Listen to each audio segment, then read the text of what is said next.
Hello, everyone. This is your co-host, Stu, and I'm here with the paranormalist, Patty Wilson. Patty, how are you today? I'm doing just fine. Good to Having hear. a good day, busy day, Mhm. but a good day. So, Okay. Here's where I do my little spiel. If you are just finding us, we thank you. Please consider subscribing if you haven't already. Click the like button if you are coming back to us. If you're already subscribed, please consider clicking that like button as well. I mean, that gives us some feedback that you appreciate our content.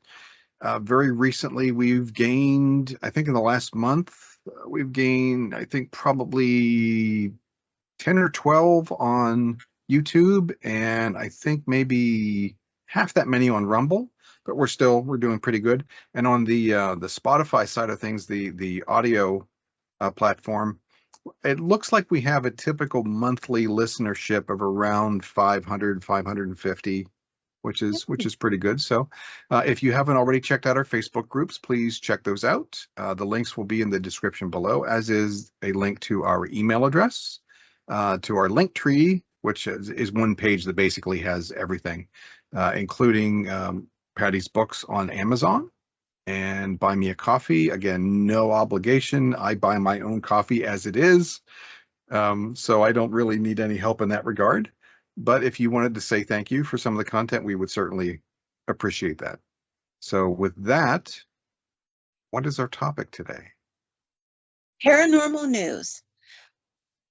Ah, okay. So, I have several sites I go to usually every couple weeks and check out all the different news. And there's been a lot of really interesting stories. So, I thought for a change, I would share some of this stuff.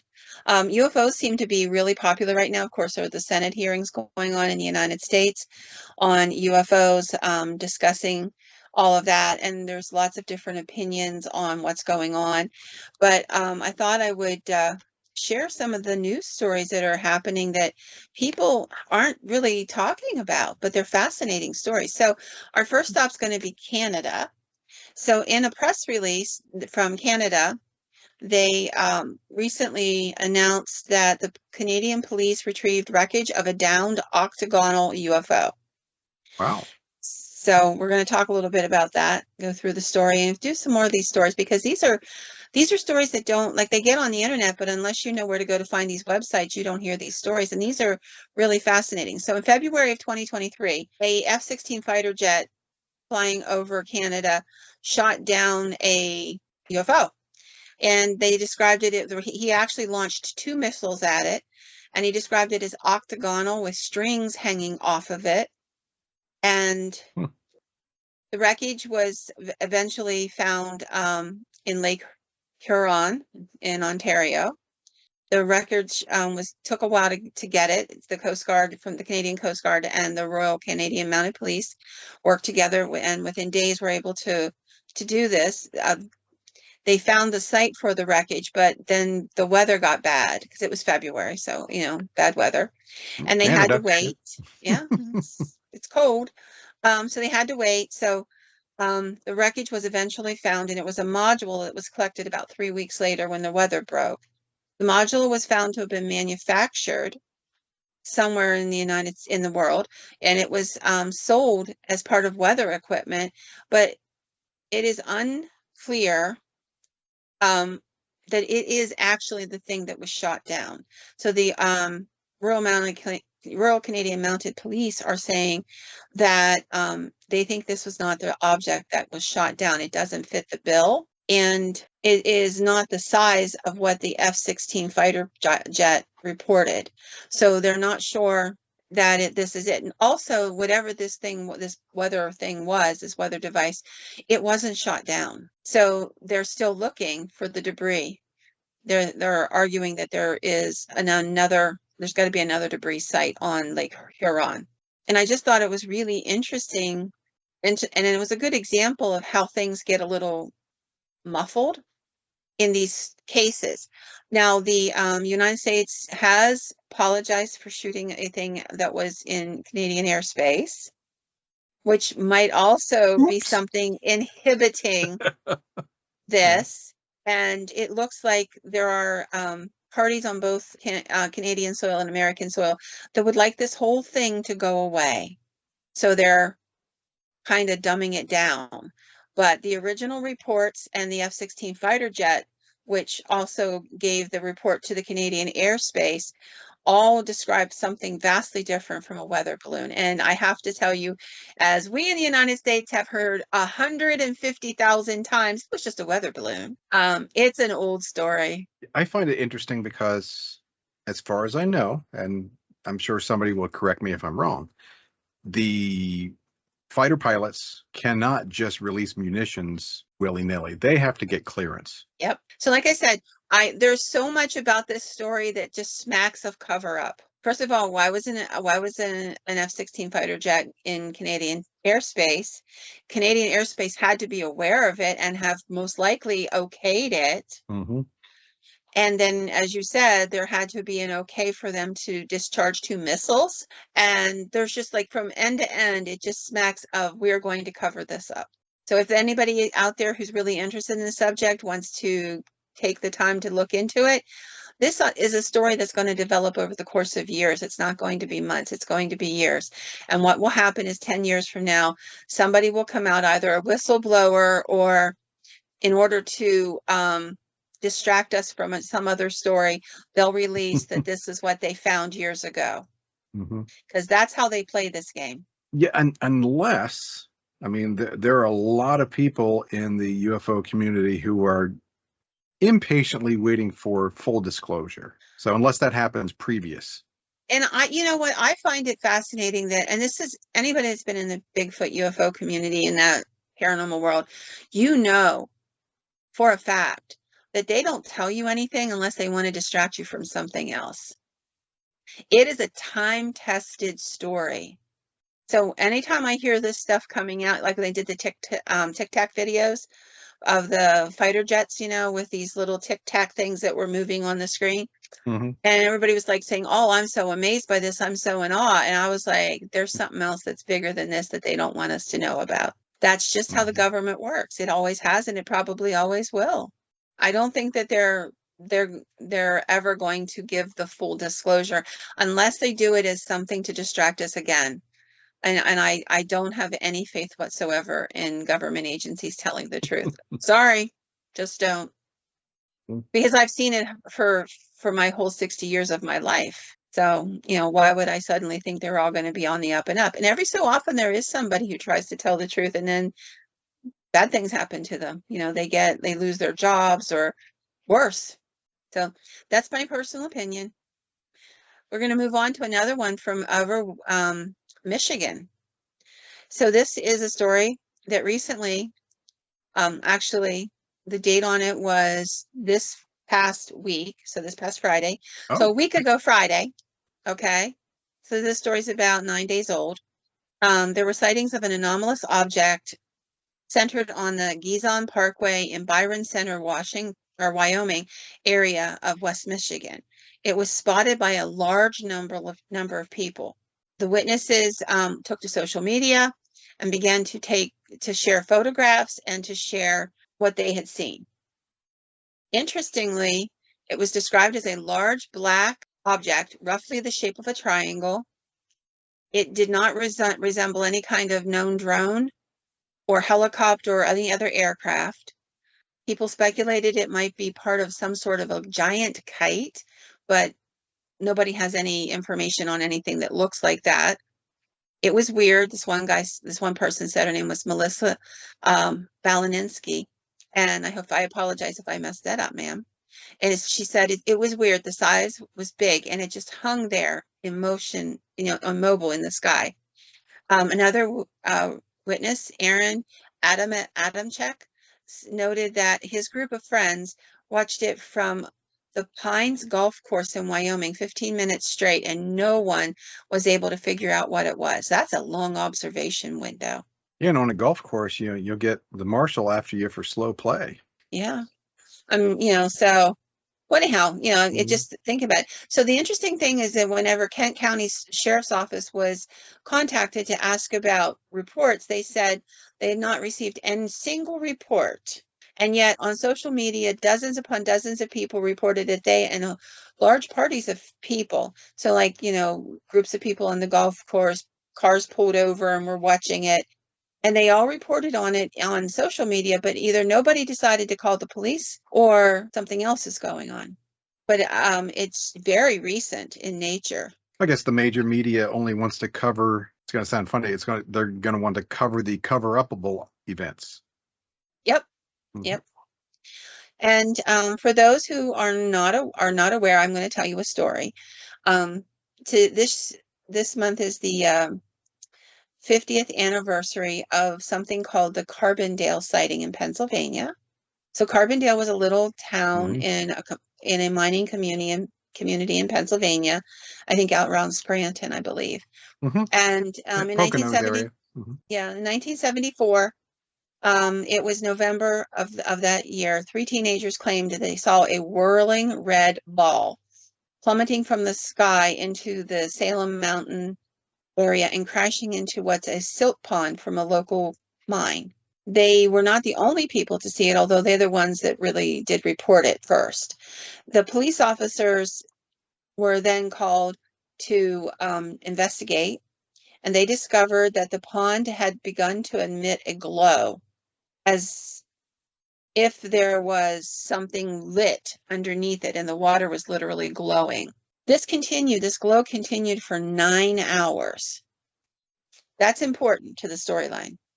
So eventually one of the police officers gets out there in a little dinghy boat, and he takes a pole and he's stabbing down into the silt water, trying to figure out if they can hit whatever this thing is that's causing this massive glow.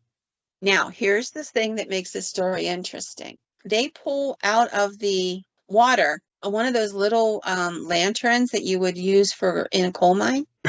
Oh, like a hurricane lamp? Like a Or little lantern, yeah. okay. And they argue that it was a hoax made by the boys throwing a lantern into the water. The lantern, when it came out, was no longer lit. But I have to ask you, I've seen these lamps my whole life. How did it stay lit for 9 hours? Yeah, that's well, if something was that waterproof, it would also, unless it had its own supply of oxygen, would go out because the oxygen supply would be depleted. So yeah, Yep. that doesn't quote hold water. Yeah. No, it doesn't. So a few days after this, they took the three teenage boys in and questioned them soundly. And one of the boys came out of it having signed a paper stating that he had thrown the lantern into the water to scare his little sister. It was all a prank, and he was sorry. But as you can tell, there's a lot of information that doesn't make sense in this story. So there have been UFO investigators who have been investigating that case off and on since it originally happened. Other people who saw what was going on, they saw the glow in the water and what have you, they said that they don't believe this story for a minute. They believe this was the way the police officers decided that they were going to end the story and kill the whole event. But this case has never died down, which I find really interesting. Like, people keep talking about it. And they have something called the Carbondale Festival every fall, where people dress up and they come up there and they have a great big, good time out of it. They visit the silt pond and the whole 9 yards. Like, they do the Jersey Devil and they do things for the Mothman and all of that. But these boys are not the only people who saw this. There were many people who saw it. There were adults and children. Like 9 hours. It's like a little town. People come wandering in and are checking it out. So what happened there, honestly, nobody has an answer for. But it is interesting that this story has never died down.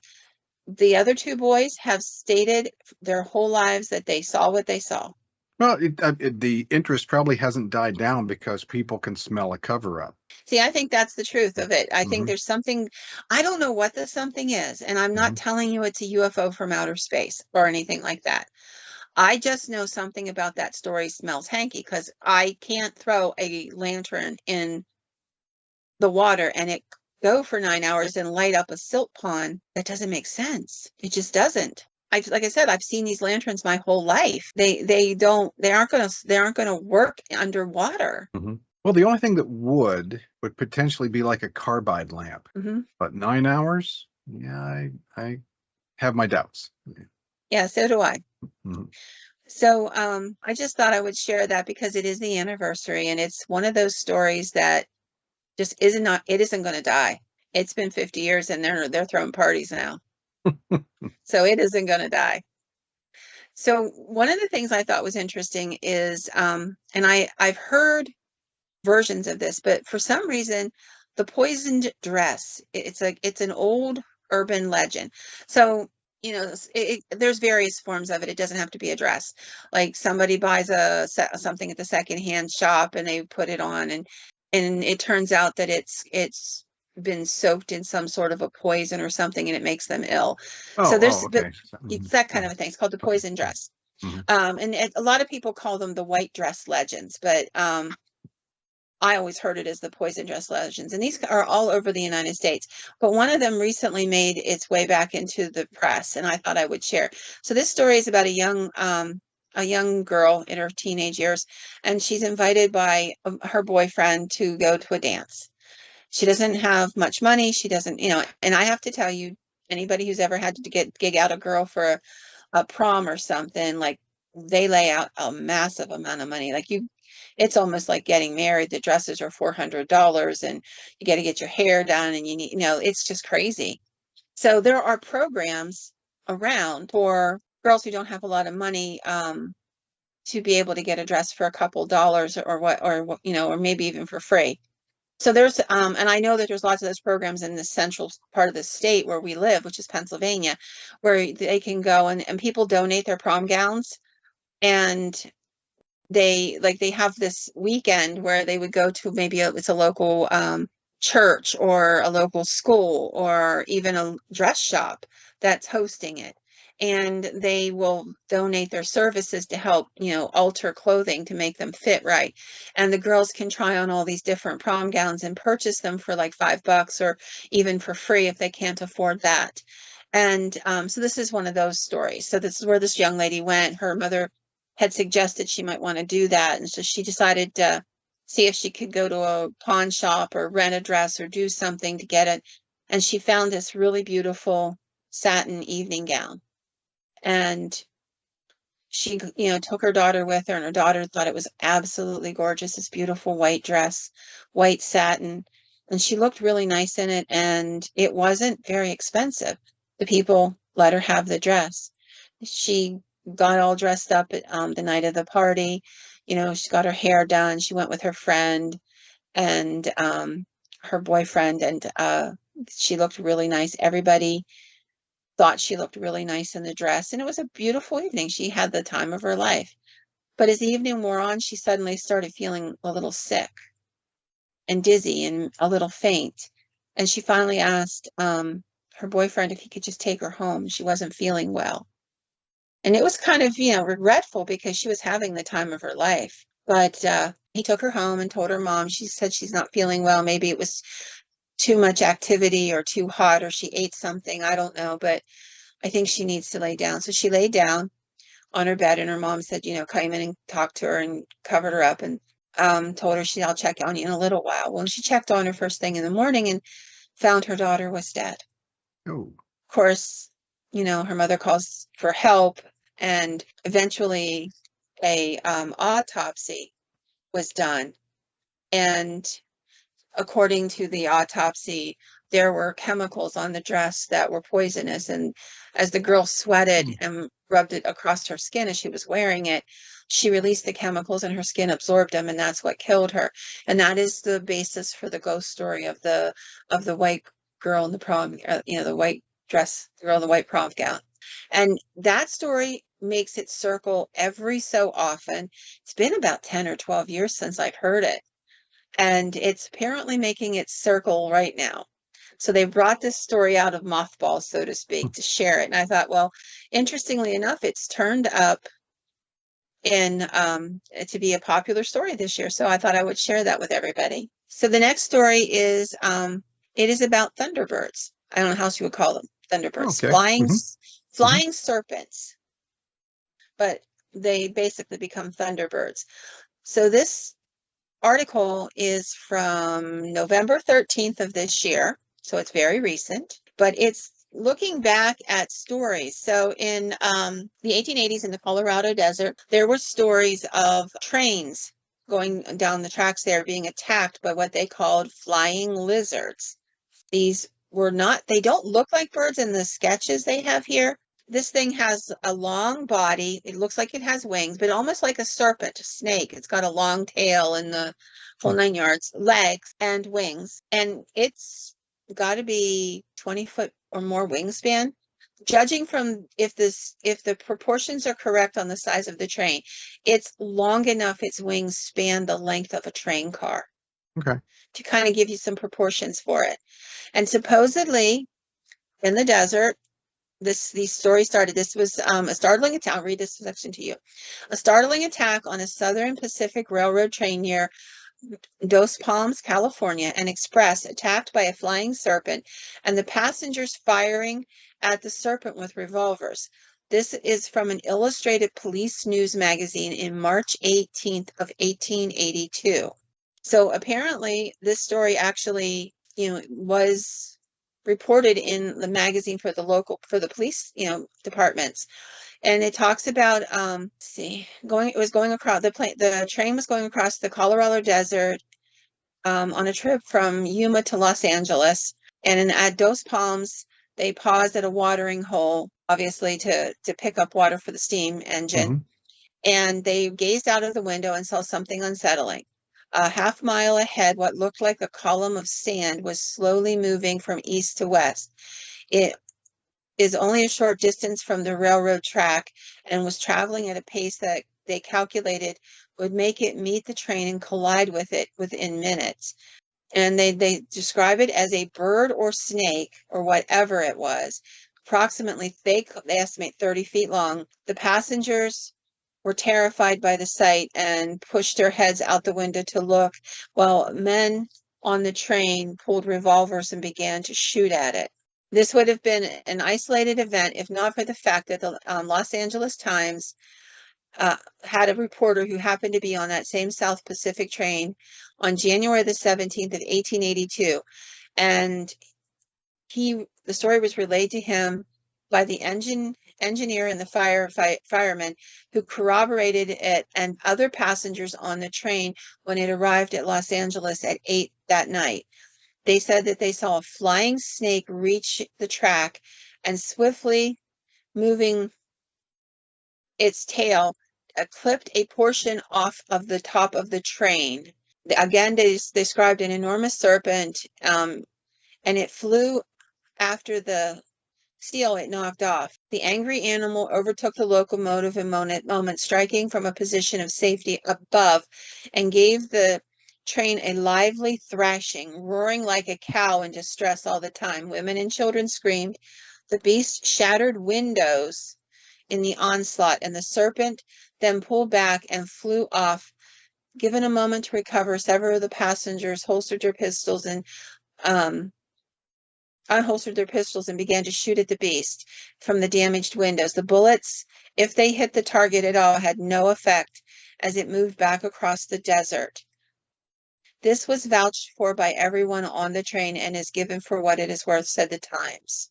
Now, if it were an isolated story, that would be one thing. But a winged serpent monster in the American West was reported all the way from that last half of the 19th and early into the 20th centuries. They were called the American dragons. And in year 2000, there were numerous headlines across the United States. And an author by the name of Mark Chavinsky began to look into these cases. He came up with stories from Western newspapers dating from the 1880s all the way through to the mid 20th century. He stated that this author of this that did all the research, that the American dragons were an amalgamation of European dragon legends, Native American belief in thunderbirds, and that they were most likely real dragon-like creatures that were living along the Mississippi River at present-day Alton, Illinois, for there are sightings there to this day. Others speculated they were a pteranodon, just because one was supposedly discovered in 1871 by a Yale paleontologist, Ornthal Charles Marsh in Kansas. Hmm. Wasn't there it's either Central American or South American legend, Quetzalcoatl, Yes, the flying serpent? the flying serpent. Uh-huh. No, if I'm not mistaken, I think I've seen like cave drawings of flying serpents as well. Yep. Hmm. In Santiago, Mhm. Chile in 1868, what they called the Chile chimera was another such serpent that Hmm. was seen in Bonham, Texas, and Fort Scott, Kansas. In June of 1873, they claimed that they were attacked by a enormous floating cloud as large as and as long as a telegraph pole, with striped yellow, which would be like that sand, they talked about it, sandy color. It moved without effort, coiling up and moving and thrusting its head to strike, displaying maneuvers of a genuine snake. In Kansas, the sky serpent encircled the rising sun and was visible for several moments. Thomas Campbell and Joseph Howard, two wood choppers, in Hurlton, California, in March of 1882, were startled by the sound of flapping wings in the air. No more than 40 feet above the treetops, they saw what looked like a crocodile, 18 feet long from head to tail, flying by 6 fluttering wings along the length of its body. The creature had 12 legs, and Howard fired his shotgun at the monster. The bullets bounced off as if striking iron and left the animal unknown. And there's just a whole plethora of these stories that this man dug up. There's something called the king snake. In August of 1885, farmer James Vincent Sr. and several friends at nearby Fletcher, Illinois, battled a gigantic air serpent that was attempting to eat Vincent's sheep. The massive winged snake worked in unison with 3 smaller beings, about 18 to 20 feet in length. The trio snatched a lamb and slithered toward the larger snake, but released their hold when one of the men tossed a fence rail at it. The smaller snakes attacked the men and were repelled, but grabbed the lamb once again. They succeeded in depositing it in the hungry king snake's jaws. The men fired several shots. It appeared stunned but not harmed, and the smaller snakes retreated into its mouth. Wow. The big snake then unfurled its wings and struggled to maneuver around the property's edge of fencing before gaining enough height to fly away. The only thing I could think of when I read that was, my kids are going to kill me. Oh my heavens. Tremors. That thing that came out of the ground and it had like those 3 heads that came out of its mouth. Okay. Yep. Hmm. That was the only thing that made any connection. I don't know what it is. But anyhow, it's interesting. And then they go on. This was all over the American West. Elizabeth Lake monster in California, said to be inhabited by a foul monster, that is announced by volcanic rumbling and penetrating odors rising from the seething, boiling water.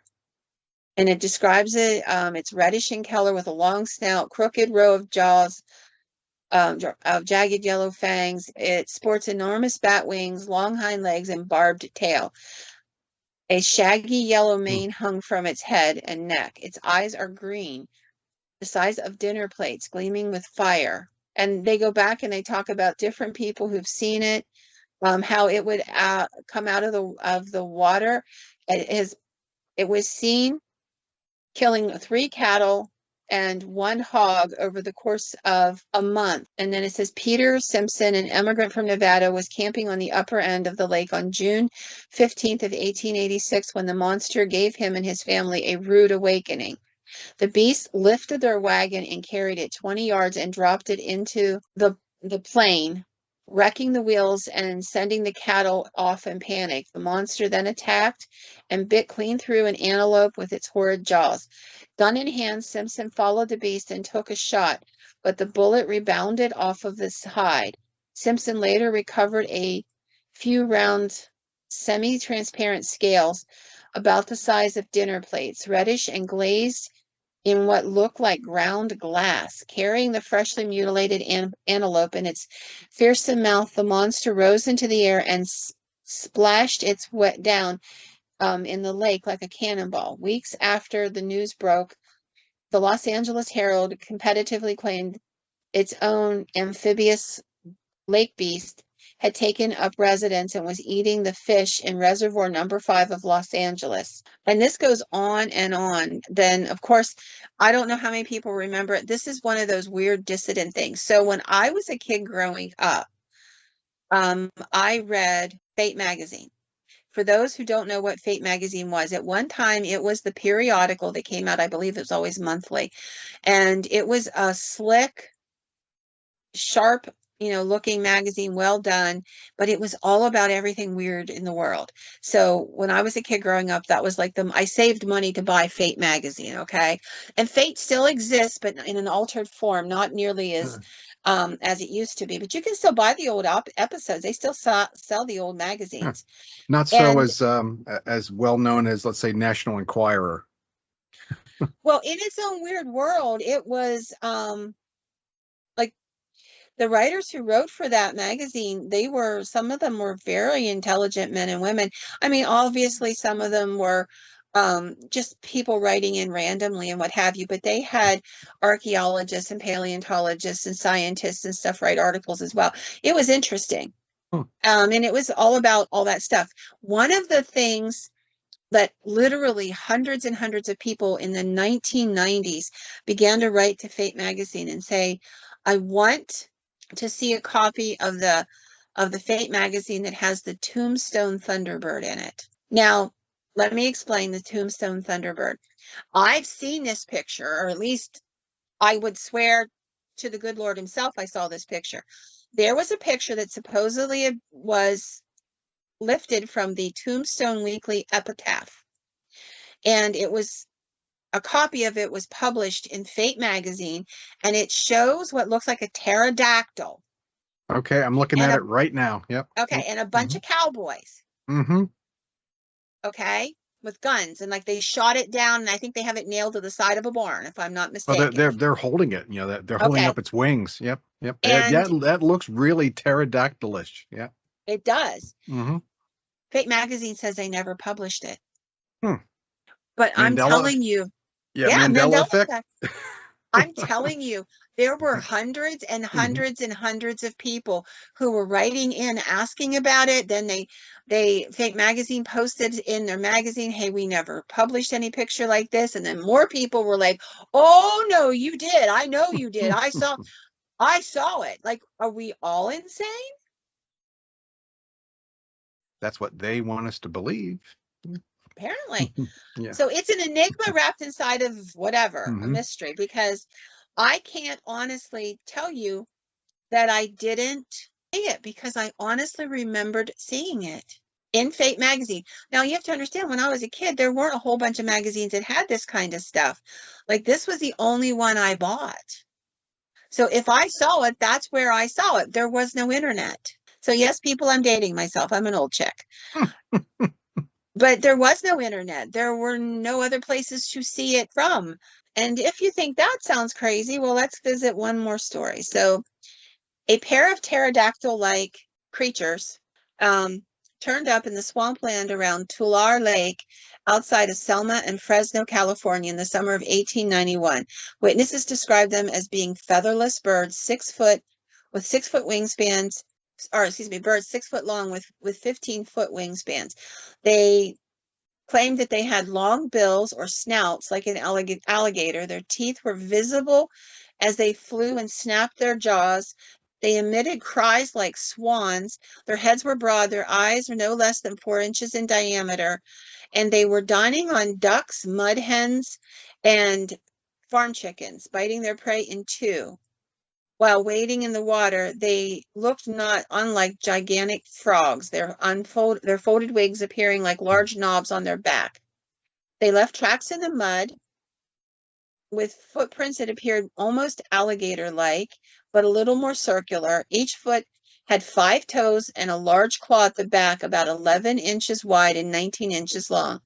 The news generated significant debate, and there are other articles that were published, and cavalry troops were actually called in by colonists in the Sequoia National Forest to defend them against such creatures only a few months later. I don't got the answers, but you got to admit that. And honestly, I'm giving you guys maybe a fourth of the number of sightings that are listed in this article.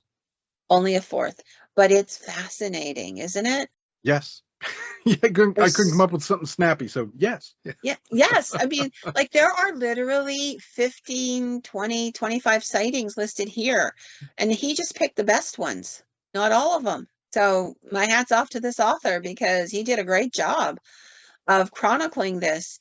And the question I have is, are they maybe still what we're seeing as Thunderbirds? Well, now correct me if I'm wrong, but I don't remember hearing the loud, like the thunderclap that usually would herald a thunderbird. So there's no loud noise with it.